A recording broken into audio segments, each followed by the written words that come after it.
السلام عليك يا أبا عبد الله السلام عليك يا ابن رسول الله بسم الله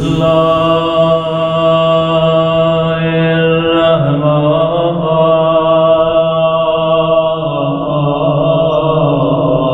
الرحيم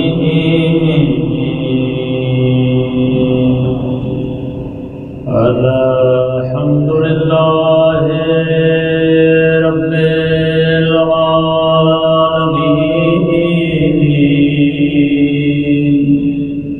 الحمد لله كما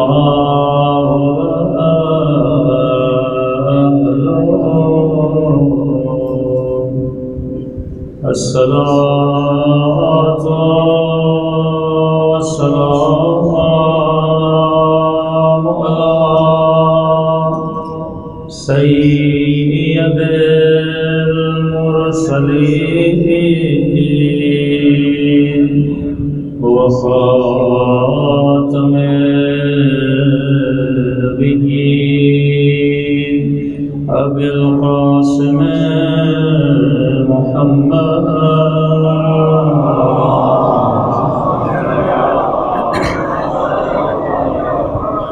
وعلى آل بيته الطيبين الطاهرين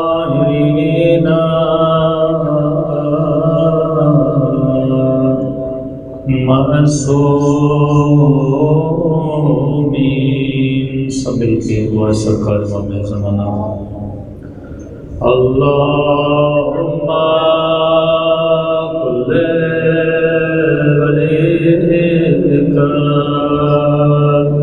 حجت بن الحسن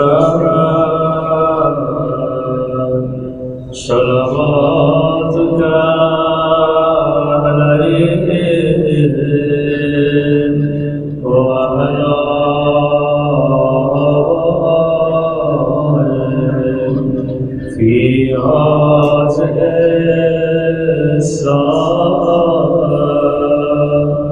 وفي كل وليا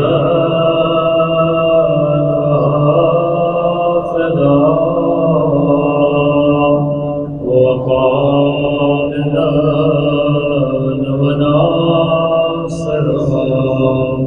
ودليلا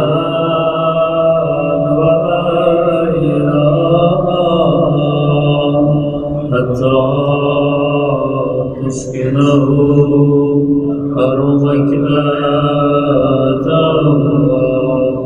وتمتعه فيها طويلا برحمتك يا أرحم الراحمين صلى الله عليه وسلم.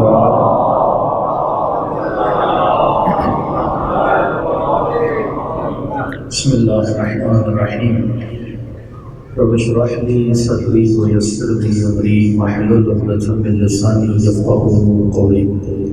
اما بعد فقد قال سبحانه وتعالى في محكم كتابه المجيد وفرقانه الحميد وقوله الحق وهو أصدق الصادقين. بسم الله الرحمن الرحيم بقية الله خير لكم إن كنتم مؤمنين. بواز بلند صلوات پڑھ لیں.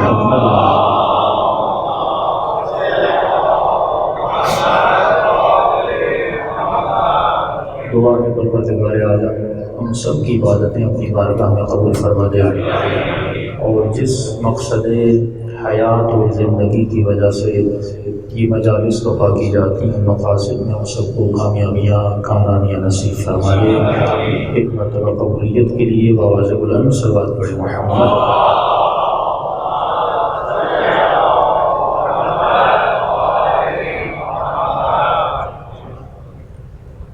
ذکر اور فکر کے عنوان سے آج دوسری نشست ہے کہ ارشاد ہوا بقیۃ اللہ خیر لکم ان کنتم مؤمنین.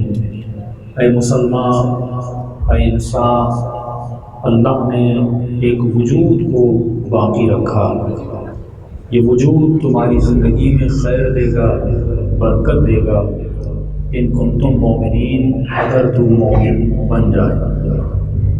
کل ہم نے عرض کیا کہ قرآن مجموعہ ہے الفاظ کا. آپ نے مولا علی کو لفظوں سے پہچانا، نہج البلاغہ لفظوں کا مجموعہ ہے.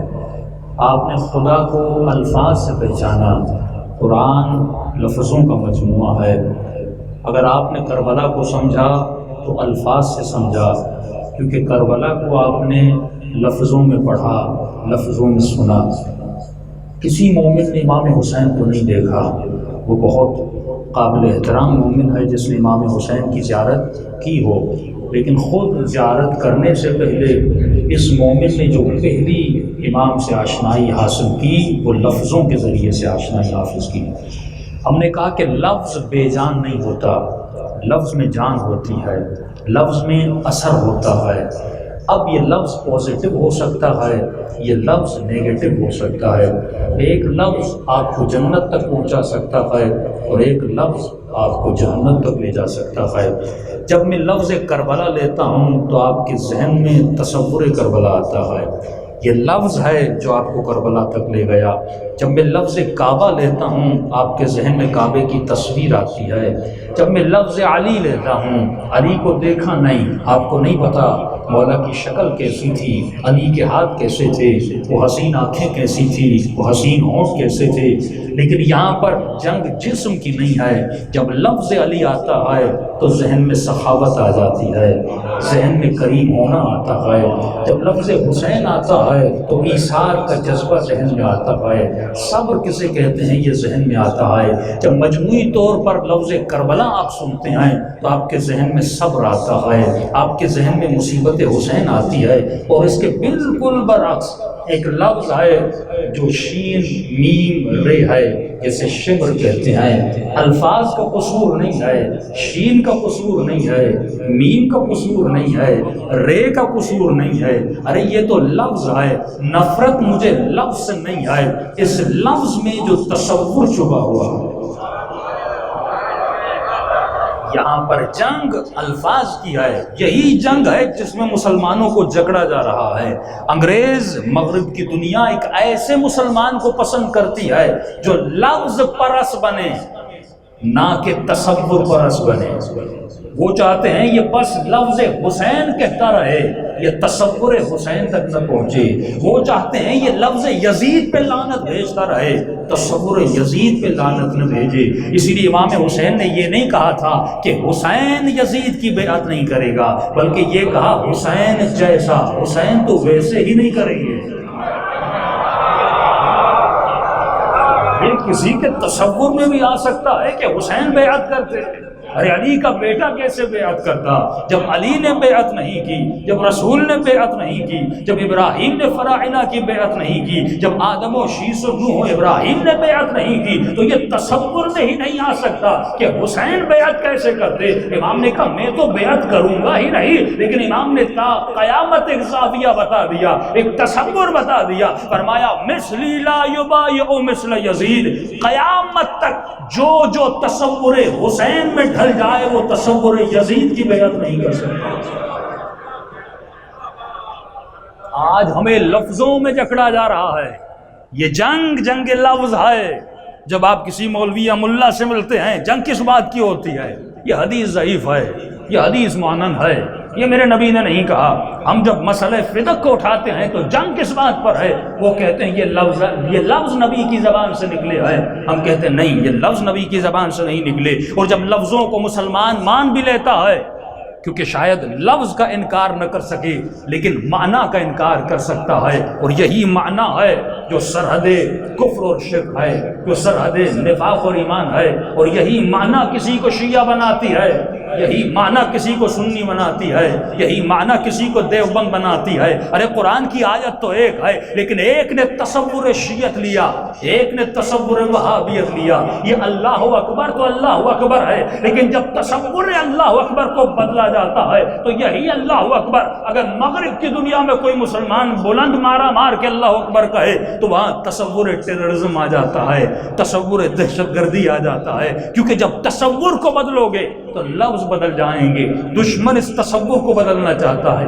آج لفظ ولایت کو محدود کر دیا گیا، اس تصور کو محدود کر دیا گیا، شیعوں کو لفظوں میں جکڑا گیا، مسلمانوں کو لفظوں میں جکڑا گیا۔ بھائی آج کیوں اہل سنت کا بڑا عالم بھی منبر پہ جاتا ہے تو کہتا ہے کہ ہم بھی من کنت مولا کو مانتے ہیں، ہم بھی مولا کو مانتے ہیں، ہم بھی اس لفظ کو مانتے ہیں۔ ہاں تم لفظ کو مانتے ہو لیکن تصور ولایت کو نہیں مانتے۔ یہی تو جنگ ہے تصور کی۔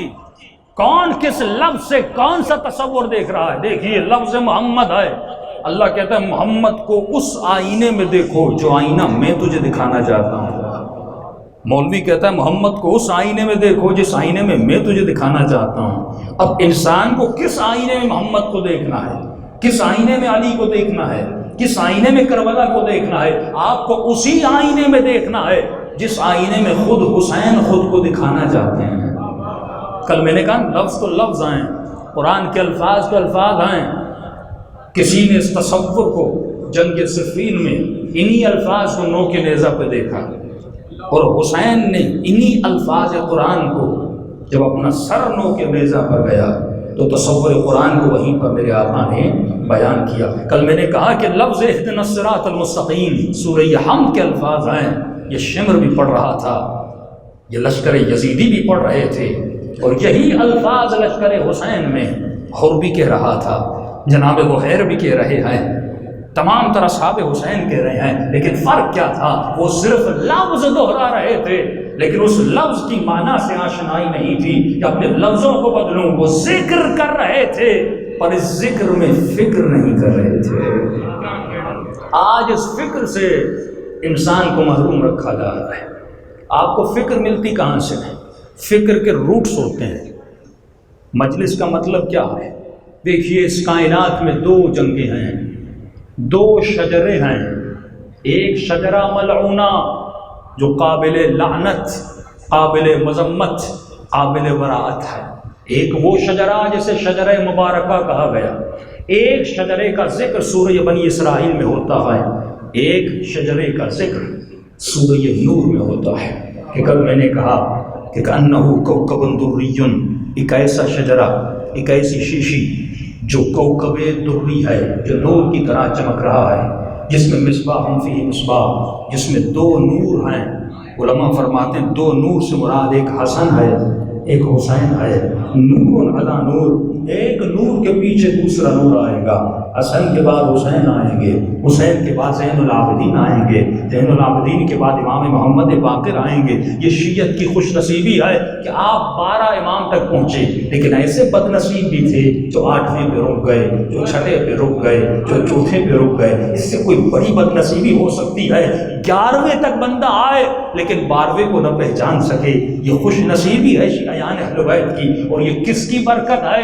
یہ شجرہ مبارکہ کی برکت ہے۔ مبارکہ کسے کہتے ہیں؟ مبارک کا مطلب یہ ہے وہ شجرہ جس سے جو جڑ جائے اس سے ہدایت مل جائے۔ آج ظاہراً حسین آپ کے درمیان نہیں ہے، لیکن لفظ حسین نے فرش عزا کو بچھا دیا اور فرش عزا نے ہدایت کو پھیلا دیا۔ پہلے کتنے شیعہ تھے لیکن آج کائنات میں کتنے شیعہ نظر آتے ہیں۔ اگر یہ فرش عزا نہ ہوتا، اگر یہ شجرہ مبارکہ نہ ہوتا تو آج کائنات میں ہدایت نہ ہوتی۔ اور عزیزان محترم اگر ہدایت ملے گی تو صرف لفظوں کو مت دیکھیے، لفظ کی معنی کو سمجھیے۔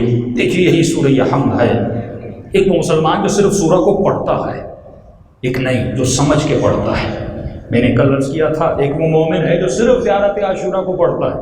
میں نے کل بھی آپ کی خدمت میں بیان کیا، یہ زیارت عاشورہ میں پڑھ رہا ہے انی سلم لمن سالمکم وحرب لمن حاربکم۔ مولا میں اس کا دوست ہوں جس کے آپ دوست ہیں، میری اس سے جنگ ہے جس سے آپ کی جنگ ہے، تو میں اس کا دوست جو آپ کا دوست۔ آپ کا دوست کون ہے؟ جو آپ سے محبت کرے، جو آپ کے فضائل کو مانے۔ آج شیعت میں کیا المیہ آیا؟ شیعہ کو برا بھلا کہے، شیعہ کو گالم گلوچ کرے، اور اس گالم گلوچ میں بھی آؤں گا۔ یہی سورہ اپنا زیارت عاشورہ میں مسلم ذکر کرتے ہیں۔ فرمائے وہ زیارت عاشورہ کے اس مقام پہ فائز ہو ہی نہیں سکتا جو یہ جملہ تو ادا کرے لیکن اس کے دل میں کسی ایسے کا بغض ہو اور نفرت ہو جس کے دل میں حسین کی محبت ہو. یعنی زیارت عاشورہ پڑھ رہا ہے لیکن زیارت عاشورہ پہ عمل نہیں کر رہا. بالکل ایسے جیسے شمر اہدنا الصراط المستقیم تو کہہ رہا تھا لیکن اہدنا الصراط المستقیم پہ عمل نہیں کر رہا تھا. جب کربلا میں موجود شخصیتوں پہ اور اشخاص پہ آپ ریسرچ کریں گے آپ کا سر تعجب سے پھر جائے گا کہ کیسے ممکن ہے وہ شمر جو جنگ صفین امام حسین کے ساتھ ہے، جو 17 مرتبہ پیدل حج پر گیا ہے، جس شمر کی ایک بھی نماز قضا نہیں ہے، اور شمر ایسا شقی بن جاتا ہے کہ 12 لوگ حسین کا سر قلم کرنے گئے لیکن کسی میں جرأت نہیں ہوتی. یہ شمر آگے بڑھتا ہے اور میرے آقا حسین کا سر قلم کرتا ہے. اب زیارت عاشورہ میں سمجھ آتا ہے امام حسین جب فرماتے ہیں کچھ لوگوں کا نام نہیں لیا کہ اول ثم الثانیہ ثم الثالثہ والرابعہ والیزید خامسہ، یہ نام امام شمر کا کیوں لیتے ہیں؟ یہاں نام پر لعنت نہیں ہے. امام سمجھانا چاہتے ہیں براءت کر اس کردار سے، جب وہ کردار کسی کے وجود میں آ جاتا ہے وہ انسان قاتل حسین بن جاتا ہے. جنگ صفین میں ساتھ ہے مولا علی کے، 17 مرتبہ پیدل حج پر گیا ہے. کہتے ہیں کہ ایک دن میں 10,000 کے قریب لوگ نہر فرات میں غسل شہادت کرتے تھے. کیسا غسل شہادت کہ ہم حسین کو قتل کرنے جا رہے ہیں. غسل شہادت کرتے تھے. ایسی کون سی صفات ہے جو انسان کے وجود میں آتی ہیں اور انسان اتنا شقی بن جاتا ہے؟ اے انسان، یہاں پر مراد لفظ نہیں ہے، یہاں پر مراد معنی ہے، یہاں پر مراد وہ تصور ہے، وہ کردار ہے کہ کبھی شیطان انسان کو اتنا شقی بنا دیتا ہے جب اپنی فکر سے کام نہیں لیتا تو اسے قاتل حسین ابن علی بنا دیتا ہے. سبحان پڑھ محمد و آل محمد.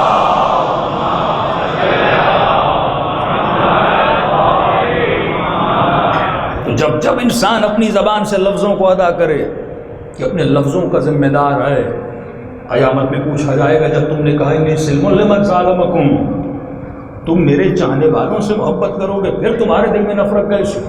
چھوٹی چھوٹی بات پر ایک مومن کا دوسرے مومن کی گاڑی سے ایکسیڈنٹ ہو جاتا ہے، یہ منہ سے کتنی گالیاں نکالتا ہے.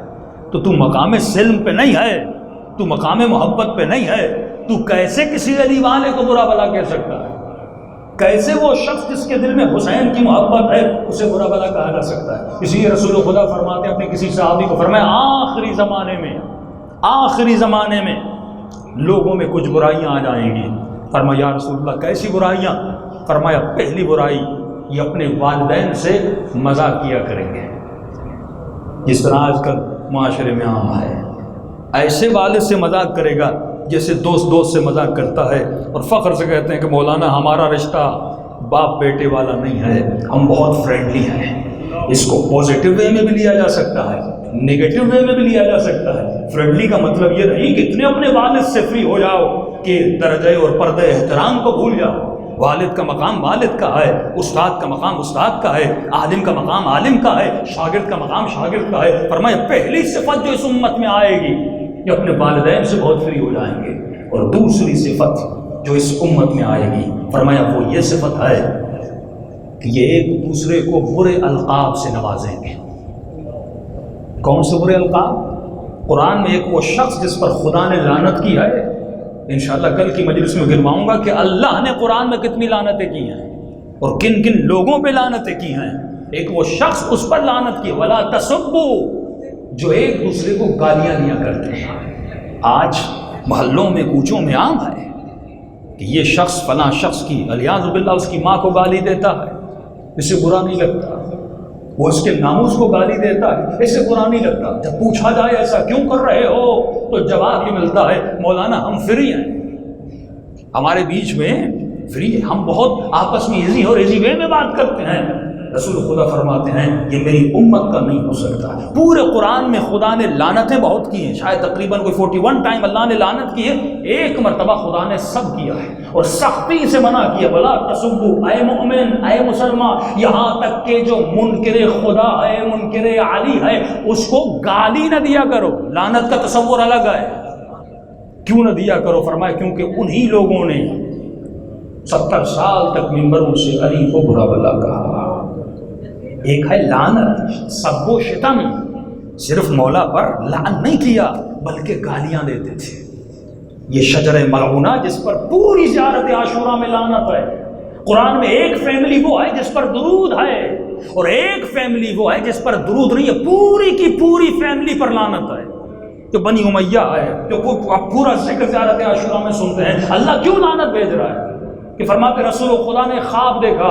اس خواب کے بعد وہ اصحاب فرماتے ہم نے ہمیشہ رسول خدا کے چہرے میں مسکراہٹ اور یہ چہرہ کھلا ہوا ہوتا تھا, مسکرانے والا چہرہ تھا, لیکن اس خواب کے بعد رسول خدا کے چہرے پر ہم نے کبھی مسکراہٹ نہیں دیکھی. فرمایا کون سا خواب تھا؟ یہی شجرہ ملعونہ کا ذکر تھا سورہ بنی اسرائیل کی آیت میں. اور اللہ کہتا ہے میرے حبیب گھبراؤ نہیں, ہم ہر امت سے امتحان لیتے ہیں اور یہ ایسا شجرہ ملعونہ ہے ہم جتنا ان کو سمجھاتے ہیں یہ اپنی راہ میں اور اشد ہوتے جاتے ہیں, یہ اور قسی ہوتے جاتے ہیں, یہ اور شقی ہو جاتے ہیں. لیکن اے میرے حبیب گھبرانا نہیں, میں نے ایک شجرہ مبارکہ بھی بنایا ہے. علماء فرماتے ہیں انا انزلناہ فی لیلۃ القدر وما ادراک ما لیلۃ القدر لیلۃ القدر خیر من الف شہر. یہاں شہر سے مراد وہ ہے کہ میں نے ایک فاطمہ بنائی ہے, اس کی ایک نسل بنائی ہے کہ جب تک حسین کا شجرہ موجود ہے شجرہ ملعونہ کچھ کر نہیں سکتا. یہ مجلس اسی شجرہ طاہرہ اور مبارکہ کی ایک جھلک ہے کہ وہی سفینہ حسین ہے. لیکن یہ کب ہوگا؟ جب مجلس میں آنے والا جو لفظ اپنی زبان سے ادا کرتا ہے ان لفظوں پہ غور کرے, فکر کرے. معصوم کے پاس ایک شخص آتا ہے, چھٹے امام جعفر صادق علیہ السلام.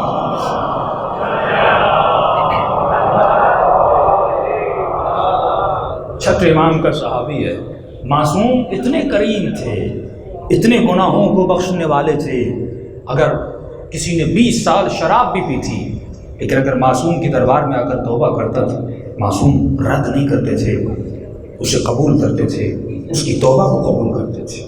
زانی آیا, سب سے بدترین شخص آیا, لیکن معصوم اسے قبول کرتے تھے, اس کی توبہ کو قبول کرتے تھے. یہ راہ راست پر آیا. لیکن دیکھیے کچھ گناہ ایسے ہوتے ہیں جس کے لیے معصوم اتنا شدید رد عمل دے رہے ہیں. وہ یہ رد عمل اس لیے ہے تاکہ انسان سمجھے اگر یہ عادت میرے وجود میں آئے, لفظ کو ادا کر رہا ہوں لیکن ان لفظوں پہ سوچ نہیں رہا, غور و فکر نہیں کر رہا. معصوم کا صحابی ہے, ساتھ چل رہے ہیں. چھٹے امام کے غلام آئے. اس غلام نے کام میں تھوڑی کوتاہی کی, تھوڑی دیر سے آیا, بلایا, سنا نہیں. اس نے اس غلام کو اس کی ماں کی گالی دی کہ تمہاری ماں فلاں فلاں, اور اس نے گالی تھی. گالی دے کر غلام کو بلایا. جیسے آواز امام کے کانوں تک پہنچی, میں نے کہا تھا ہر لفظ اثر رکھتا ہے. جب میں لفظ حسین کہوں تو اثر ہے, اثر نورانی ہے. جب لفظ ابلیس آتا ہے اس کا اثر ہے, جب لفظ یزید آتا ہے اس کا اثر ہے. کیوں کہا تسبیح اٹھاؤ اور 34 مرتبہ کہو اللہ اکبر. کسی نے کہا مولانا اس لفظ سے کیا ہوگا؟ میں نے کہا یہ لفظ تمہارے دل پہ اثر رکھتا ہے. جب دن میں 100 مرتبہ صلوات بیچ دو, یہ الفاظ کی معانی اور اس کے اثرات تمہارے روح پہ جاتے ہیں. اس کی دل میں آؤں گا. امام نے کہا تم کیسے کسی کو گالی دے سکتے ہو؟ اس نے جواز پیش کیا کہ مولا یہ ہندو ہے, اس کی ماں ہندو ہے, اس کا نکاح اللہ جانے کیسے ہوا ہوگا, تو لہٰذا میں نے اس لیے اس کو گالی دی. امام فرماتے ہیں کسی بھی مذہب پر ہو, کسی بھی مذہب کا ہو, اس کے مذہب کے مطابق اس کا نکاح صحیح ہوا ہے.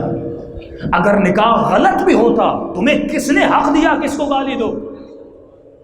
امام نے کہا ذا فراق بینی و بینک, آج کے بعد یہ فراق ہے, یہ جدائی ہے تمہارے درمیان اور میرے درمیان. آج کے بعد جعفر صادق تجھے دیکھنا نہیں چاہتا. فرمائے جب تک یہ شخص زندہ تھا اور امام جعفر صادق زندہ تھے, یہ کئی بار امام کے در پر آیا. امام نے کہا معاف تو کر دوں گا لیکن آج کے بعد میری محفل میں کبھی مجھے نظر نہیں آتا.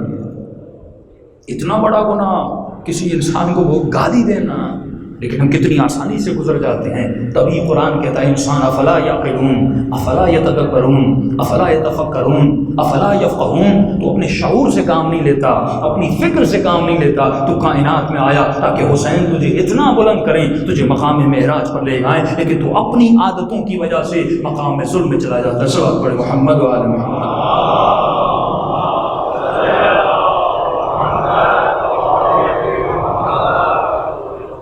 انی سلم لمن سالمکم, مولا میں ان سے محبت کرتا ہوں جن سے آپ محبت کرتے ہیں, جو آپ سے محبت کرتے ہیں. مولا علی کے سر پہ ضرب لگی, مولا کو گھر لے آیا گیا. حکیم نے جواب دے دیا کہ چند گھڑیوں کے یا چند لمحوں کے یا چند دنوں کے لیے مہمان ہیں. امام بستر پر لیٹے ہوئے ہیں. حسن کو بلایا کہ میرے لال حسن یہ دروازے پر شور کیسا ہے؟ کہ بابا اصحاب کا مجموعہ ہے، سب کو پتہ چل گیا کہ آپ کا زخم بڑا گہرا ہے اور اللہ جانے کتنی دیر کے آپ مہمان ہیں، سب آپ سے ملنا چاہتے ہیں.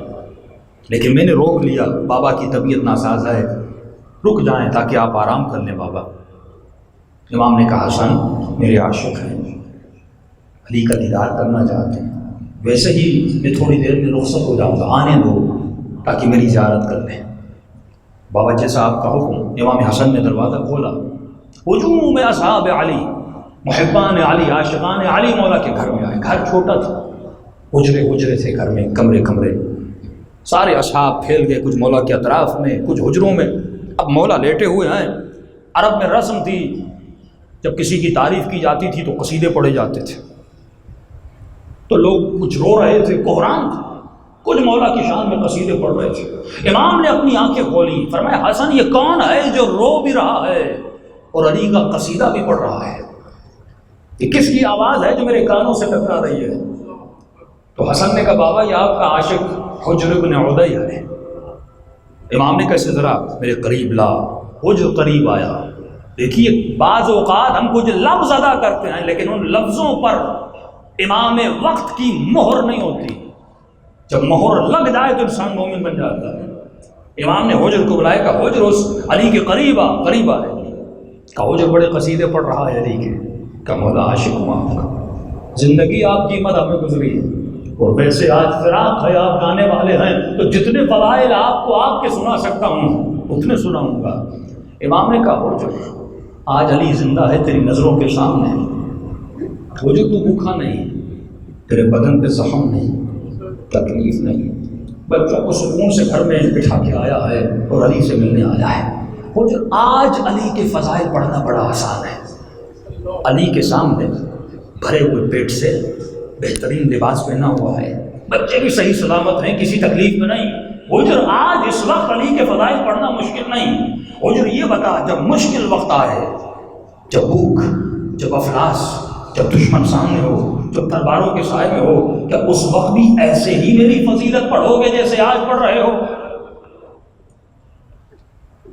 امام بارگاہ کو سجا کر، جشن کی محفل بٹھا کر علی کے قصیدے پڑھنا بڑا آسان ہے، لیکن میدان جنگ میں علی کا نعرہ بلند کرنا، کسی یزیدی کے سامنے علی کا نعرہ بلند کرنا یہ بڑا مشکل ہے.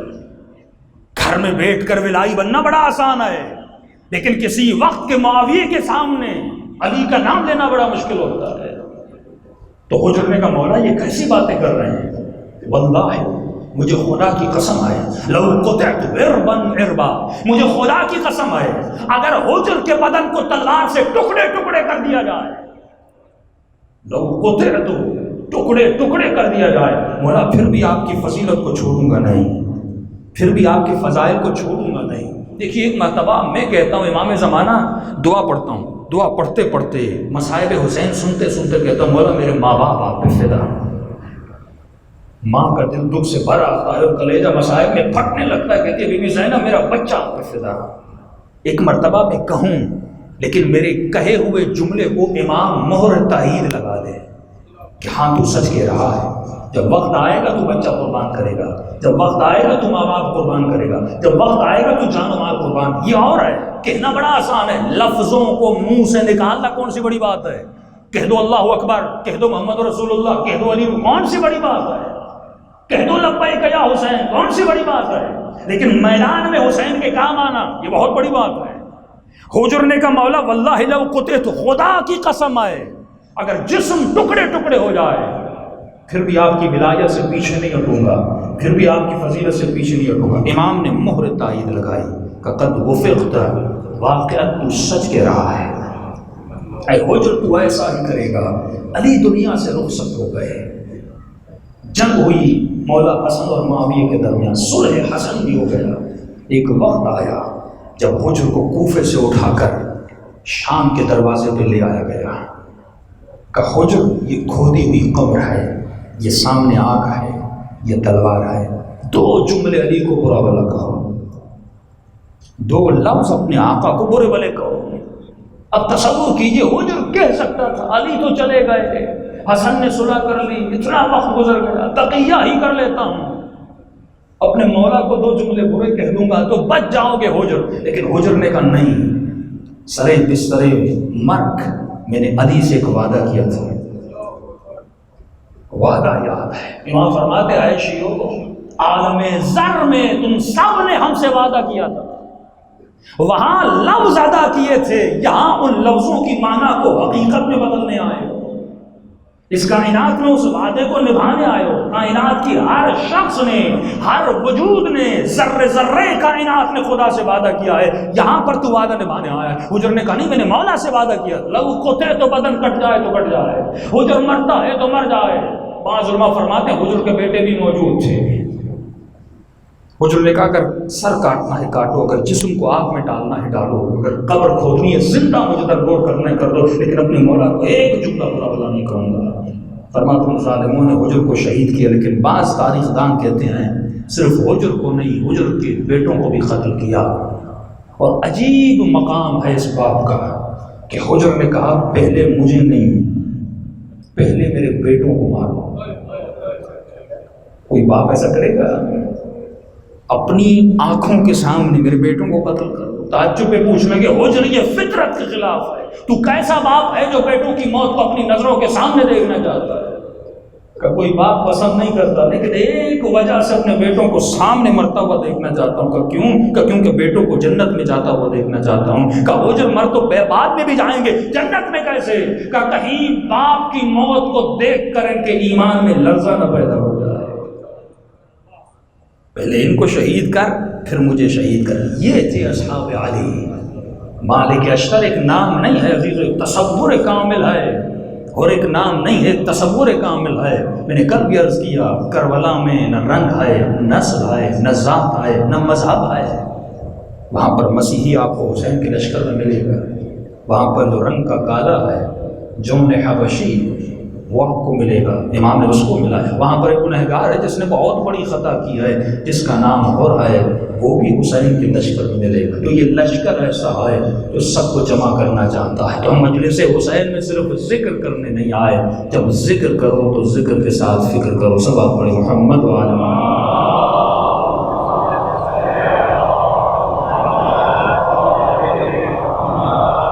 آئیے دلوں کو کربلا لے جائیں۔ کربلا کے راستے کئی لوگوں کے لیے بند ہیں، کچھ مومنین جانا چاہتے ہیں اور دعا کے لیے اپیل کی، دعا کریں جو جانا چاہتا ہے اللہ اس کے راستے اور اس مشکلات کو آسانیوں میں بدل دے۔ اور ہم سب کے لیے دعا ہے کہ 40 کا راستہ کھل جائے، سب مومنین زیارت حسین کر کے رہیں۔ دیکھیے ایک زیارت وہ ہے جس میں انسان کا جسم سفر کرتا ہے، یہ زیارت بھی بڑی شریف ہے، لیکن ایک زیارت وہ ہے جس میں انسان کا روح سفر کرتا ہے، روحانی سفر بہت بڑا ہے۔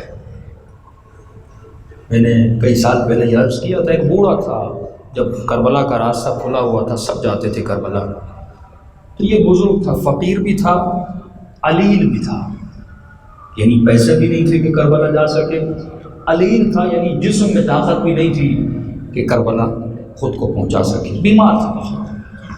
تو جب سارے مسافر کربلا زائر حسین کربلا کی طرف روانہ ہو رہے تھے، اس کی آنکھیں آنسوؤں سے بھر ہیں، اور بھرے ہوئے دل سے اپنے آقا حسین سے اس نے شکوہ کیا کہ مولا کیا کربلا صرف پیسے والوں کے لیے ہے؟ کیا کربلا صرف ان کے لیے ہے جو جسم سالم اور صحت مند ہے وہ کربلا جائے؟ مولا میں نہیں آ سکتا، جسم علیل ہے، بیمار ہوں، پیسے بھی نہیں، کوئی ساتھ دینے والا بھی نہیں، کیسے آؤں؟ کہتی یہ بوڑھا شکوہ کر کے سو گیا، خواب میں حسین ابن علی کو دیکھا۔ امام نے فرمایا ہم نے کب تمہیں زیارت حسین کے ثواب سے محروم کیا؟ تو کربلا آنا کیوں چاہتا ہے؟ دکھاوے کے لیے تو نہیں آنا چاہتا، اس لیے آنا چاہتا ہے تاکہ تمہارے نامہ اعمال میں لکھا جائے کہ اس نے زندگی میں ایک حسین کی زیارت کی تھی، زندگی میں ایک حج کیا، ایک عمرہ کیا، ایک مولا رضا کی زیارت کے لیے گیا، اور مولا کا وعدہ ہے جو میری زیارت کر لے میں قبر میں 3 مرتبہ اس کی زیارت کو آتا ہوں۔ امام نے کہا میری زیارت ہی لکھوانا چاہتے، کہا ہوگا؟ امام فرماتے ہیں اگر علیل ہو اگر نادار ہو، یعنی اتنی مجبوری ہے کہ آ نہیں سکتا، اگر ہے تو آؤ، اگر تنگ دست ہو یہاں سے پیسہ کر کے پھر بھی آ سکتے ہو تو آ جاؤ، لیکن اتنی مجبوری ہے جیسے ابھی مجبوری ہے کرونا کی، کربلا آ نہیں سکتے، تو امام فرماتے میں نے اپنی زیارت سے تمہیں محروم نہیں کیا۔ کہ مولا وہ کیسے؟ کہ گھر بیٹھے حسین کی زیارت کا ثواب لے سکتے ہو۔ یہ وہ وے اور راستہ ہے جو کون بتا رہے ہیں؟ آقا حسین بتا رہے ہیں کہ گھر بیٹھے۔ کہ آقا وہ کیسے؟ امام فرماتے بڑا سمپل ہے۔ کہ مولا وہ کیسے؟ کہ جب میری زیارت کرنا چاہو اور دل کرے کہ حسین کی زیارت کروں تو خلوص دل سے مجھ حسین کو ایک سلام دیا کر۔ حضرت سلام میں بھی بڑے مسائل ہیں، کیونکہ پورے راستے کوئی بیویوں کو سلام نہیں کرتا تھا، کوئی سیدہ زینب کو سلام نہیں کرتا تھا، بیوی نے پانی نہیں مانگا، بیوی نے کھانا نہیں مانگا، پورے راستے یہ کہتی تھی میرے حسین کو باقی نہیں کہو، ان کا احترام کرو، یہ نبی کا نواسہ۔ اتنی بے احترامی اہل بیت علیہ السلام کی ہوئی آپ تصور نہیں کر سکتے۔ اہل بیت بے احترامیوں پہ روئے ہیں، زخم زباں پہ روئے ہیں، اسی سب و شتم پہ روئے ہیں جو دشمنوں نے اہل بیت کے ساتھ کیا۔ امام فرماتے ہیں جب تو سلام کرتا ہے ہمارے دل کو ٹھنڈک ملتی ہے۔ ایک ہے جو حسین کو سلام کر رہا ہے، میرے بچوں کو سلام کر رہا ہے، میرے اصحاب کو سلام کر رہا ہے۔ امام فرماتے ہیں مجھے حسین کو سلام کر رہا ہے۔ اس بوڑھے نے کہا مولا سلام کروں گا ثواب زیارت مل جائے گا؟ امام فرماتے نہیں، ایک شرط ہے، اگر وہ شرط تیرے وجود میں ہو تو سمجھنا تجھے ثواب زیارت مل گیا، اور مر جائے گا لکھا ہوگا نام اعمال۔ یہ جو دعا ہے نا زیارت عاشورہ کا، معکم فی الدنیا، بہت بڑی دعا ہے۔ اے خدا مجھے معیت عطا کر اہل بیت کی، دنیا میں بھی آخرت میں بھی۔ اصل سفر تو آخرت کا سفر ہے، اصل زیارت تو مقام برزخ میں آئے، اصل لذت تو مقام برزخ میں، جب انسان کی روح اس جسم کی قید سے نکلے گی وہاں جا کر حسین سے ملے گا اور مقامات کو طے کرے گا۔ یہ یہاں کی بھی دعا وہاں کی بھی دعا۔ امام فرماتے سلام کر، سلام کرنے کے بعد ایک شرط ہے اگر وہ تیرے وجود میں ہو۔ مولا وہ کون سی شرط ہے؟ اگر سلام کرنے کے بعد نہ چاہتے ہوئے، ایک مرتبہ مومن چاہتا ہے کہ روم، ایک مرتبہ حسین کا نام سنتا ہے اور دل رو پڑتا ہے، اس کے بس میں نہیں ہوتا، خود بخود رونا شروع ہو جاتا ہے۔ امام فرماتے ہیں اگر نہ چاہتے ہوئے مجھے سلام کیا، اور اگر نہ چاہتے، بہت سارے مومنین نے بتایا کہ مولانا جب اللہ جانے کربلا میں کیا ہے، جب ہم حسین کی زری کو دیکھتے ہیں رونا نہیں چاہتے لیکن رونا آ جاتا ہے، ضب ڈوب جاتا ہے۔ کئی مومنین کو میں نے کربلا میں مخصوصاً رأس الحسین کے مقام پہ دیکھا، 15 منٹ گزر جاتے تھے لیکن یہ زبان اس کا رونا روکتا نہیں تھا کہ مولانا میرے کنٹرول میں نہیں، میرے ضبط میں نہیں۔ یہ معصوم کا فرمان ہے کہ جب تم اذن دخول پڑھتے ہو، ادخلوا یا اللہ، ادخلوا یا رسول اللہ، ادخلوا یا ملائکۃ اللہ، یہ اجازت مانگتے ہو، میں آؤں اے پروردگارا، میں آؤں ملائکہ تمہاری اجازت ہے، اے رسول خدا آپ کی اجازت ہے، مولا علی آپ کی اجازت ہے۔ فرمایا اذن دخول پڑھتے پڑھتے اگر آنکھوں سے آنسو نکل آئے تو سمجھنا ہم نے اجازت دے دی، یہ اجازت حسین ہے۔ یہی جملے امام حسین فرماتے اگر مجھے سلام کیا اور اگر نہ چاہتے ہوئے تمہاری آنکھوں سے آنسو نکل آئے، امام فرماتے یہ تیرے آنسو نہیں، یہ اس سلام کا جواب ہے جو تم نے حسین کو کیا، جو تمہاری آنکھوں سے ٹپک کر تمہارے چہرے پہ لبریز ہے۔ عزیزو یہ رحمت کے آنسو ہیں، تبھی معصوم فرماتے ہیں قیامت کے دن ہر آنکھ روئے گی، ہر بندہ روئے گا، لیکن قیامت کے دن 2 آنکھیں نہیں روئیں گی۔ یا رسول اللہ وہ کون سی آنکھیں؟ مولا علی وہ کون سی آنکھیں؟ امام حسین وہ کون سی آنکھیں؟ علماء فرماتے ہیں وہ 2 آنکھیں ہیں، ایک وہ آنکھ جو اپنے گناہوں پہ روتی ہے، دوسری وہ آنکھ جو حسین کے مسائل پہ روتی ہے۔ شکر خدا کریں کہ خدا نے آپ کو دونوں آنکھیں دیں۔ شب جمعہ جب دعائے کمیل پڑھتے ہو، علی کی سکھائی ہوئی دعا، تو توبہ کے آنسو بہاتے ہو، اور محرم اور سفر و ایام فاطمیہ میں جب حسین کی مصیبت کو سنتے ہو تو مصیبت کے آنسو آنکھوں سے نکلتے ہیں۔ دلوں کو کربلا لے جائیں، روحوں کو قربان چڑھائیں، اور خلوص دل سے سب مل کے اپنے آقا حسین کو سلام کریں، تاکہ ان 8-9-10 دنوں میں روزانہ ایک سلام دیں اور روزانہ ایک زیارت کا ثواب لے کر اس فرش عزا سے اپنے گھروں کی طرف روانہ ہو جائیں۔ بچوں کو یہ سلام یاد کر دیں۔ فرماتے جب مشکل میں پڑو حسین کو سلام کیا کرو۔ یہ واقعات روایات انشاءاللہ اگلی مجالس میں بیان کروں گا، تو سب مل کے السلام علی الحسین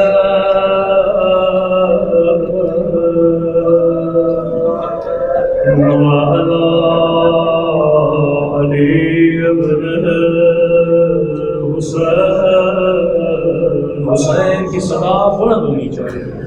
وعلی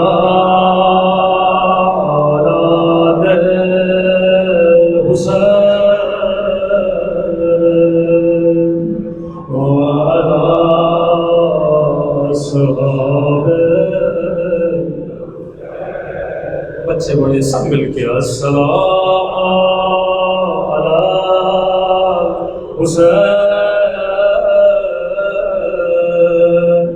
وعلی علی ابن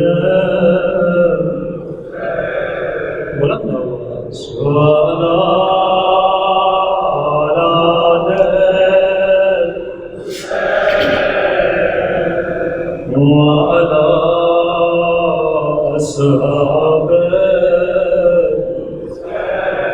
بلند آواز سے السلام علی وعلی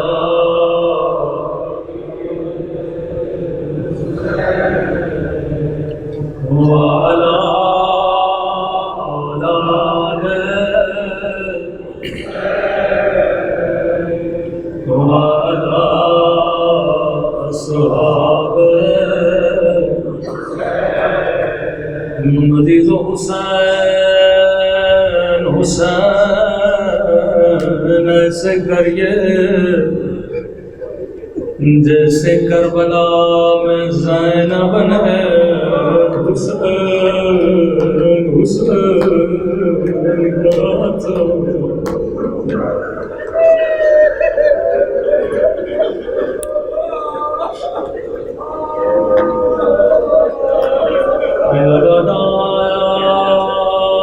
جب تو حسین حسین کہہ رہا ہے،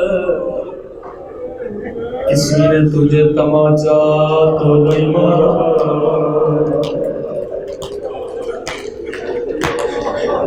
کسی نے تجھے تازیانہ تو نہیں مارا۔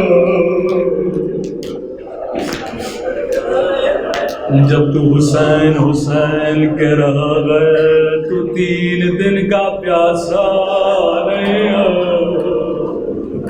تو 3 دن کا بھوکا نہیں ہے۔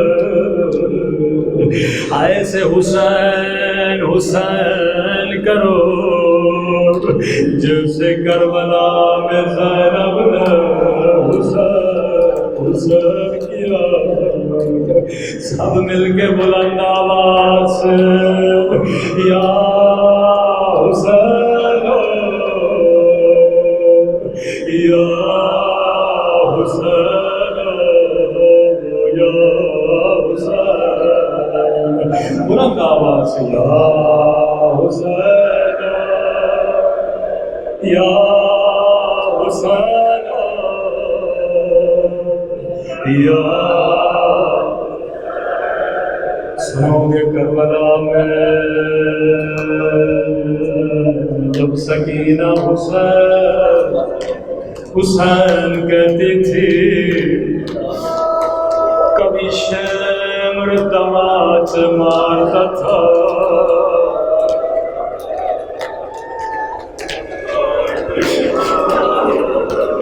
اپنی زبانوں کا ورد بناؤ یا حسین۔ اس نام میں شفا ہے، اس نام میں نجات ہے، اس نام میں ہدایت ہے۔ چند بچیاں ہیں حسین کی جو بابا بابا کر کے اس دنیا سے چلے گئے، لیکن آج کی رات ایک بچی ہے جو مدینے میں حسین کر کے رو رہے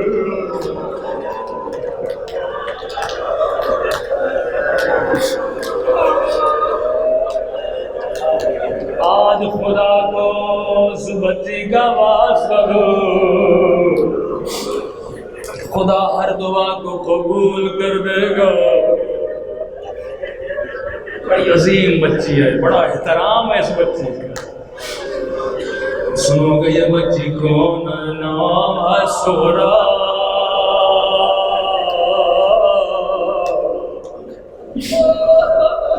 اکیلی تنو تنہا بابا کو یاد کر لے۔ جب حسین مدینے میں تھے فرمایا ابا سب بیویوں کے نام لکھو۔ نام لکھتے گئے، جب سغرا کا نام آیا فرمایا ابا سغرا نہیں چلے گی۔ ابا سے ضرورت نہیں کہ پوچھنا، بولا کیوں؟ فرمایا ابا گھر کی چابیاں سغرا کے حوالے کر دو، میری بچی کی چارپائی گھر کے سین میں رکھ دو۔ سب بیویوں کو کہو سغرا سے خدا کر دو۔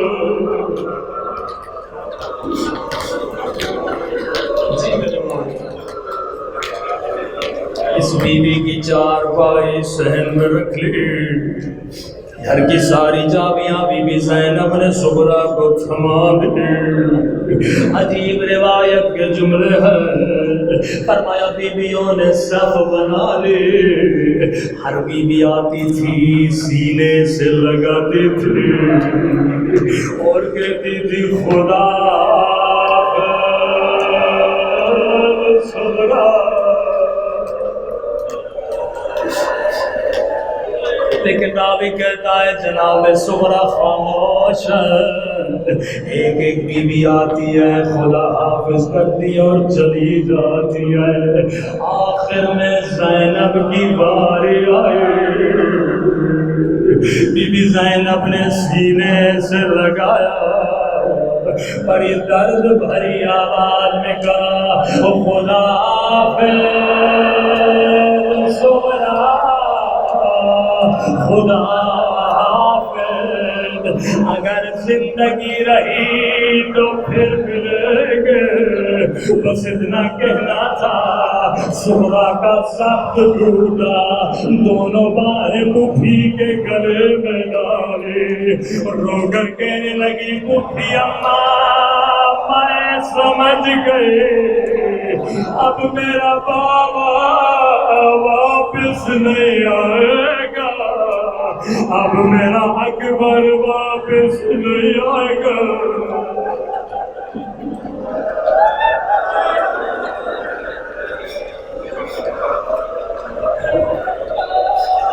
بھی اماں میں یتیم ہونے جا رہی ہوں۔ زینب بڑا روئی، تعجب سے پوچھا سغرا اس بات کا علم میرے علاوہ حسین کے علاوہ کسی کو نہیں، سغرا تجھے کیسے پتا چلا اب یہ قافلہ واپس نہیں آئے گا؟ کہنے لگی پھوپھی اماں میں بیمار ہوں، مجھے رات کو نیند نہیں آتی، کل رات میں جاگ رہی تھی، میں نے دیکھا آسمان سے نوری اماری اتری، نوری اماری سے کالے برقعے میں بیوی باہر آئی، زمین پہ بیٹھے آگ کو اپنے سر پہ ڈال کے کہنے لگی او میرے لال حسین، میری ماں زہرا اور تجھے کہاں کہاں روئے گی، کربلا میں روئے گی یا شام کی دربار میں؟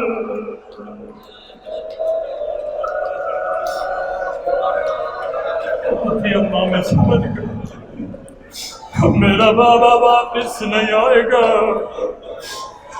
زینب کو بڑا رونا آیا، چھوٹی سی بچی ہے، فوراً حسین کے پاس، حسین میرے بھائی میں جانتی ہوں تو امام ہے، لیکن زینب کی خواہش ہے سغرا کو ساتھ لے۔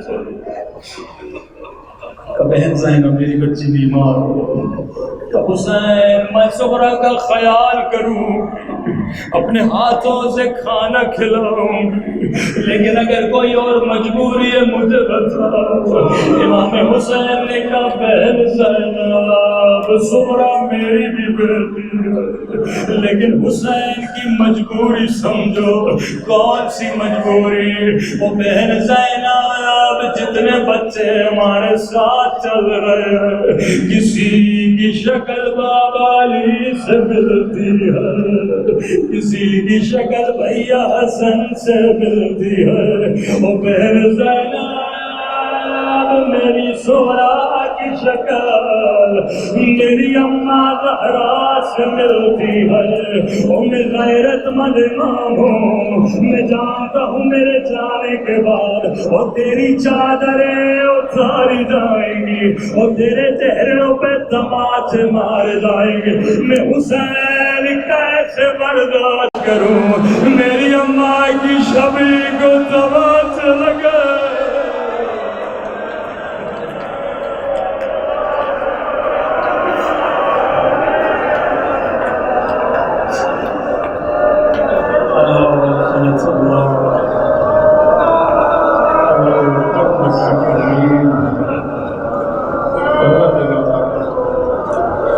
حسین کی غیرت کا واسطہ ہماری غیرتوں کی حفاظت فرما، ہماری ماں بہنوں کے پردوں کی حفاظت فرما۔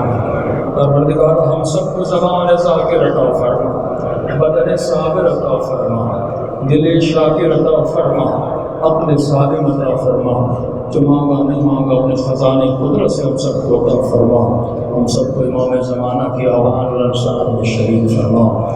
ربنا تقبل منا انك انت السميع العليم۔